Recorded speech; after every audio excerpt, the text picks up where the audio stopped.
আজকে সংস্কার সংস্কার করে যাই হোক কিছুক্ষণ আগে প্রধান উপদেষ্টা ঘোষণা দিয়েছেন যে সংস্কার জাতীয় নির্বাচন এবং গণভোট একই দিনে অনুষ্ঠিত হবে। এটাকে আমরা ধন্যবাদ জানাই, এটাকে আমরা অভিনন্দন জানাই, কারণ এটি জন আকাঙ্ক্ষার প্রতিফলন হয়েছে এবং জনগণের অর্থে সাশ্রয় হবে এবং এটি একটি ফিজিবল উদ্যোগ। জনগণ জাতীয় নির্বাচনে ভোট দিতে যাবে, গণভোটের সময় জনগণ সেখানে ভোট দিয়ে দিলে আরেকটা ব্যালট পেপার থাকবে। এবং আজকে এই বাংলাদেশে প্রায় 18.5 কোটি মানুষ আমরা আছি, তারপরেও আজকে মানুষের যে আজকে কৃষির যে আধুনিকায়ন স্টার্ট করেছে কে? Late president Ziaur Rahman. আজকে যে আমরা বিদ্যুতের কথা বলি, রুরাল ইলেকট্রিফিকেশন বোর্ড আরবি বলতে বলতে কথা বলি, এটা স্টার্ট করেছে কে? Late president Ziaur Rahman. এবং মানুষের এই আধুনিক কৃষি যদি না হয় তাহলে সত্যিকার অর্থে অর্থনীতি না, কৃষি নির্ভর অর্থনীতি। তাহলে অর্থনীতির মূল চালিকা শক্তি কৃষি, সেটার পিছনে জিয়াউর রহমান। মানুষের remittance, that is the biggest earning source, সেটার পিছনে জিয়াউর রহমান। এবং রেডিমেড গার্মেন্টস, সেটার পিছনে জিয়াউর রহমান।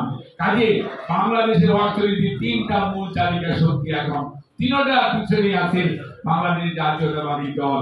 এবং সংস্কার, আপনি দেখেন বেগম খালেদা জিয়া আজকে সংস্কার সংস্কার করে যাই হোক কিছুক্ষণ আগে প্রধান উপদেষ্টা ঘোষণা দিয়েছেন যে সংস্কার জাতীয় নির্বাচন এবং গণভোট একই দিনে অনুষ্ঠিত হবে। এটাকে আমরা ধন্যবাদ জানাই, এটাকে আমরা অভিনন্দন জানাই, কারণ এটি জন আকাঙ্ক্ষার প্রতিফলন হয়েছে এবং জনগণের অর্থে সাশ্রয় হবে এবং এটি একটি ফিজিবল উদ্যোগ। জনগণ জাতীয় নির্বাচনে ভোট দিতে যাবে, গণভোটের সময় জনগণ সেখানে ভোট দিয়ে দিলে আরেকটা ব্যালট পেপার থাকবে। কাজেই এটিকে আমরা সাধুবাদ জানাই।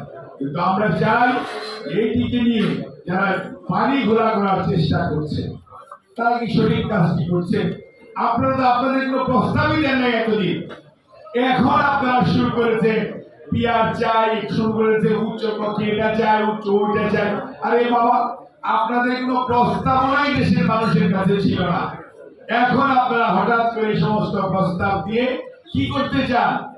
এটা কি করতে চান যে জল ঘোলা করে স্বৈরাচারের পথ প্রশস্ত করা, স্বৈরাচার যাতে ফেরত আসতে পারে আর মানুষ যাতে 14তে ভোট দিতে পারলো না, 18তে রাত্রিবেলায় ভোট হলো, 24-এ প্রার্থী পাওয়া গেল না, মানুষ তার অধিকার প্রয়োগ করতে পারছে না। আর সেই গণতন্ত্রকে আমরা পিছিয়ে দিতে চান।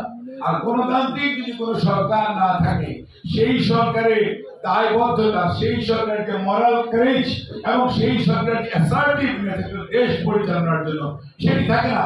সেটি আমরা বর্তমানে দেখতে পাচ্ছি। তাদের বয়স 15 বছর, ডক্টর ইউনূস সাহেবের নেতৃত্বে সরকার, কিন্তু এই সরকার সত্যিকার অর্থে জনগণের আশা আকাঙ্ক্ষাকে ধারণ করতে না পারার কারণে অনেক ক্ষেত্রে আজকে ব্যবসায়ীরা যেমন ব্যবসা করতে পারছেন না, আইন শৃঙ্খলা আশানুরূপ উন্নতি হচ্ছে না, অন্যদিকে দেশি বিদেশি ইনভেস্টমেন্ট আসবে সেটাও কিন্তু অনেক ধরনের আপনার আগ্রহ প্রকাশ করছে না, কারণ জনগণের নির্বাচিত সরকার দায়িত্ব নিয়ে যে কাজটি